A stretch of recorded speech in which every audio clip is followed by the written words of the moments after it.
Today we will do our chapter number 3, Tarot's Reward, class 6, Honeysuckle book. Tarot's Reward chapter taken from your Honeysuckle book, that is grade 6, and this is basically a Japanese story. Students, I have already told you Tarot's Reward summary in previous video. If you haven't watched that video, go and watch part 1 of Tarot's Reward video. Students, in this chapter Tarot जो है एक बहुत ही thoughtful बच्चा होता है, thoughtful son होता है, और वो जो है अपने पेरेंट्स की विशेस को कंप्लीट करने के लिए, उनकी नीड्स को कंप्लीट करने के लिए बहुत ही ज्यादा हार्ड वर्क करता है. टैरो जो है अपने पेरेंट्स के साथ, मम्मी पापा के साथ एक हिल साइड पर रहता है. ओके स्टूडेंट्स, और हिल साइड पर वो अकेला रहता है और उनका वहां पर जो है एक हट बनी हुई है, एक झोपड़पट्टा जिसे बोलते हैं, वो उसमें रहता है. एक दिन होता क्या है, बहुत तेज ठंडी हवा चलती है और वो हवा उनके हट के अंदर तक, उसकी हट की वॉल्स को क्रॉस करके अंदर तक घुस जाती है और उसके फादर्स को जो है ठंड लगने लग जाती है. तो उसके फादर विश करते हैं कि काश सेक होता, जिससे मैं अपनी ठंड को, जिससे मेरी बॉडी को वार्म मिलती, जिससे मेरी ठंड दूर हो जाती. Sake is the Japanese drink. Japanese drink. Sake जो है एक जापानीज ड्रिंक है जो आपकी जो बॉडी को वार्म करती है. फॉर एग्जांपल इंडिया में लोग ज्यादातर टी पीते हैं ना, चाय पीते हैं ना विंटर्स के मौसम में, ताकि उनकी बॉडी को वार्म फील हो सके. सेम एज ये जो एक जापानीज स्टोरी है और वो जो है एक जापानीज ड्रिंक है. तो अब वहां पर टैरो भी होता है. टैरो अपने फादर की ये बात सुन लेता है. वो कहता है कि मैं जो है बहुत ज्यादा, और जापानीज ड्रिंक बहुत महंगी होती है, उनके पास इतनी इनफ मनी नहीं होती कि वो इसे परचेज कर सके. तो अब टैरो कहता है मैं और ज्यादा मेहनत करूंगा, और ज्यादा वर्क हार्ड करूंगा और अपने पेरेंट्स की विशेस को कंप्लीट करूंगा. अब वो सोचता है व्हाट शुड आई डू, मुझे और क्या करना चाहिए, मैं ड्रिंक कैसे लाके दूं.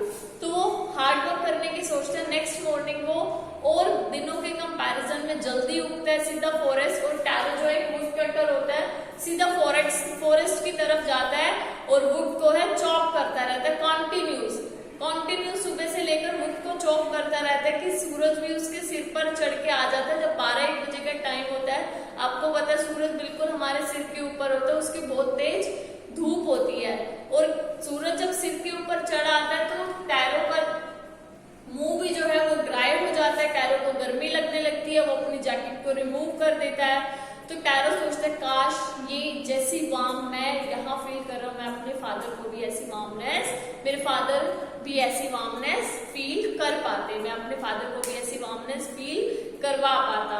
तो फिर होता क्या है, अचानक से टैरो को कहीं से आवाज आती है, रशिंग वाटर की, बहते पानी की आवाज आती है. वो वहीं पे अपनी एक्स छोड़ देता है और वो देखने के लिए उस साउंड की डायरेक्शन में चला जाता है कि आवाज कहाँ से आ रही है. जैसे ही वो जाता है तो उसे जो है पहाड़ियों के पीछे से कहीं से एक वाटरफॉल बह रहा होता है, मीन्स झरना जिसे बोलते हैं. और टैरो सोचते हैं मैंने तो आज तक यहाँ ऐसा कोई कभी वाटरफॉल देखा ही नहीं, तो ये कहाँ से आ गया. लेट्स सी टैरो क्या करता है. टैरो जो है वहां जाता है, बेंड होता है और उस वाटरफॉल के आगे ऐसे हैंड करके उसे ट्राई करता है, अपने लिप्स पे लेकर के, मीन्स अपने मुंह में लेकर के थोड़ा ड्रिंक करके ट्राई करता है. उसे थोड़ा अजीब सा टेस्ट लेता है, वो अगेन ट्राई करता है, उसे फिर अजीब लगता है, फिर वो अगेन ट्राई करता है. वो कहता है वाज इट सेक, कि ये तो सेक है, मुझे वाटर तो नहीं लग रहा, ये तो सेक है. तो students, this is the story up to 6th paragraph which we have already done in our part 1 previous video. Now let's see what happened. Was it sake or water? Let's read the chapter. Paragraph number 7. Taro quickly filled the picture. Picture I have already told you in previous video. Picture is called, is not a movie. It's not a photograph. It is a utensil. आप बोल सकते.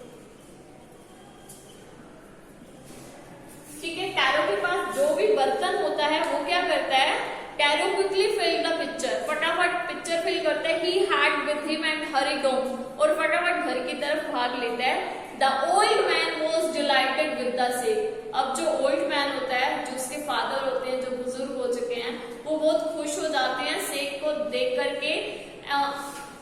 After only one swallow, वो एक SIP ही लेते हैं of liquid, he stopped shivering, वो कांपना बंद कर देते हैं, and did a little dance in the middle of the floor, और फ्लोर के मिडल में डांस करने लग जाते हैं। That afternoon a neighbour stopped bye for a visit, उस आफ्टरनून में क्या होता है कि एक नेबर है वो उनके घर के बाहर रुक जाती है उनका पता करने के लिए। Taro's father politely offered her a cup of sake, the lady drank it greedily. अब टैरो के फादर उस लेडी जो उनके घर में पता करने के लिए उनका आती है, जो नेबर होती है, उसे भी ड्रिंक ऑफर करते हैं, और वो लेडी भी ले लेती है, और लेडी जो है बहुत ही ग्रीडी होती है, बहुत ही लालची होती है, and thank the old man, और ओल्ड मैन को थैंक करती है। Then Taro told her the story of magic waterfall, तब टैरो जो है उस लेडी को मैजिक वाटरफॉल की पूरी स्टोरी सुनाता है। Thanking them for the delicious drink she left in a hurry, वो ये स्टोरी सुन के ड्रिंक पी के फटाफट उनका थैंक करके और निकल जाती है। By nightfall she had spread the story throughout the whole village, रात होते होते वो क्या करती है, ये स्टोरी पूरे गांव में, पूरे विलेज में फैला देती है।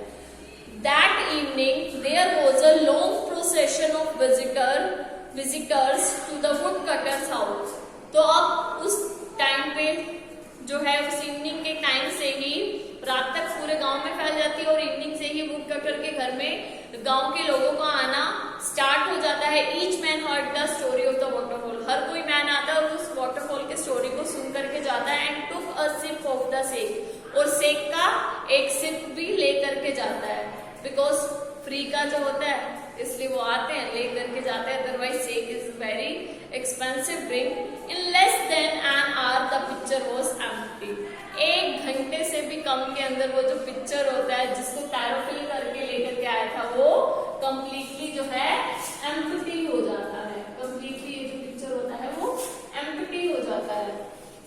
Next one is next morning, Taro started for work even earlier than the morning before. He carried with him the largest picture he owned.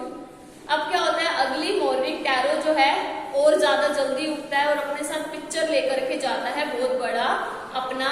For he intended first of all to go to the waterfall, और उसकी एक ही intention होती है कि सबसे पहले वो waterfall पर जाएगा।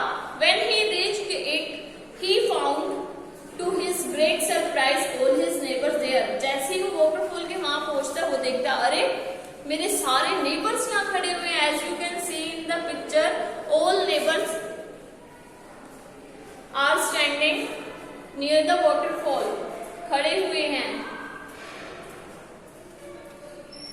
Next one is they were carrying pitchers, jars, bucket, और सब अपने घर से बर्तन लेकर के आए हैं, जिसको जो बर्तन मिला, जितना बड़ा बर्तन मिला सब वो लेकर के आए हुए हैं। Anything they could find to hold the magic stick, जो कुछ भी उनको घर से मिला वो लेकर के आए हुए हैं।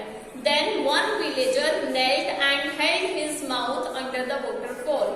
अब क्या हुआ, एक विलेजर ऐसे बेंड होता है और वाटरफॉल को मुंह में पी करके देखता है। Again he drank again and again, वो दोबारा उसे पीता है, फिर दोबारा उसे पीता है। नथिंग, वो कहता है वाटर, नथिंग बट वाटर, ये तो वाटर ही है। देन शाउटेड, बहुत जोर से चिल्लाता है कि ये तो वाटर है। Others also tried but there was no sake, only cold water. बाकी अदर विलेजर्स भी ट्राई करते हैं, तब वाटर ही होता है, कोई सेक होता ही नहीं है। We have been tricked, tricked means वो कहता है भाई हमें तो धोखा दिया गया है। शाउटेड द विलेजर्स, चिल्लाते हैं सारे विलेजर्स चिल्लाते हैं। ट्रिक्ड, ट्रिक्ड मतलब हमारे साथ कोई चाल चली है, उसने हमें कोई धोखा दिया है, धोखा देना, इट मीन्स ट्रिक्ड। फिर वो बोलते हैं where is Taro, let us drown him in this waterfall. कहाँ है टैरो, लेकर के आओ, इसे इस वाटरफॉल में डुबो देते हैं।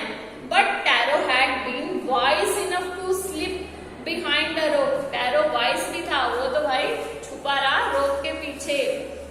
ठीक है, when he saw how things were going, he was now where to be found. वो तो छुपा रहा, उसे पता लग गया था कि क्या चीजें हो रही है, क्या हो रहा है, वो छुपा रहा। जब जैसे ही देखा उसने सब एक एक करके विलेजर अपने घर चले गए हैं, वो बाहर निकला। मटरिंग मतलब बड़बड़ाना, muttering their anger and disappointment the villagers left the place one by one. सब बड़बड़ा करके उस प्लेस को, वाटरफॉल को छोड़ के अपने घर पहुंच गए। Tarot came out from his hiding place. Tarot जहां वो छुपा हुआ आता है वहां से बाहर निकल करके आता है। Was it true? He wonder, कहते क्या ये सच है जो मैंने अभी सब सुना? वो भी हैरान होता है। Was the shake a dream? कहते क्या ये शेक में ड्रीम तो नहीं है, कोई सपना तो नहीं है। Once more he caught a little liquid in his hand. एक और बार वो क्या करता है, जाता है वाटरफॉल के पास और अपने हैंड में लिटिल थोड़ा सा लिक्विड लेता है and put it to his lips, और अपने लिप्स पर पुट करता है, लाइक वो टेस्ट करके देखता है। It was the same fine sake, कहते ये तो वही शेक है। To the thoughtful son the magic waterfall gave the delicious sake, to everyone else it gave only cold water. सिर्फ एक थॉटफुल सन को, जो अपने पेरेंट्स की रिस्पेक्ट करता था, उनके विशेस को कंप्लीट करना चाहता था, हार्ड वर्क करता था, उसे ही जो है डिलीशियस वाटरफॉल ने डिलीशियस शेक दिया, बाकी सबको वाटर दिया। The story of Taro and his magic waterfall reached the Emperor of Japan. Tarot और उसके मैजिक वाटरफॉल की स्टोरी जो है जापान के एम्परर तक, इस राजा तक पहुंच गई। He sent for his young woodcutter and rewarded him with 20 pieces of gold for having been so good and kind. अब उसने जो है उस यंग वुड कटर को रिवार्ड में 20 पीसेस ऑफ गोल्ड दिए, इतना काइंड और गुड होने के लिए। Then he named the most beautiful fountain, और वो जो ब्यूटीफुल सा फाउंटेन था जो माउंटेन्स के बीच में से निकल रहा था, उसका नेम भी क्या रखा गया, टैरो के नेम पर वहां के राजा ने रख दिया, टैरो वाटरफॉल। ऐसा क्यों रखा? This side the emperor was to encourage all children to honour and obey their parents, ताकि सब चिल्ड्रन इससे जो है सीख सके, अपने पेरेंट्स का ओबे कर सके। इस टैरो वाटरफॉल नेम इसलिए रखा गया ताकि सब चिल्ड्रंस को भी ये एक लेसन मिल सके। I hope students you all have understand about the Taro's reward story. Okay, तो मिलते हैं फिर नेक्स्ट वीडियो में। Till then bye.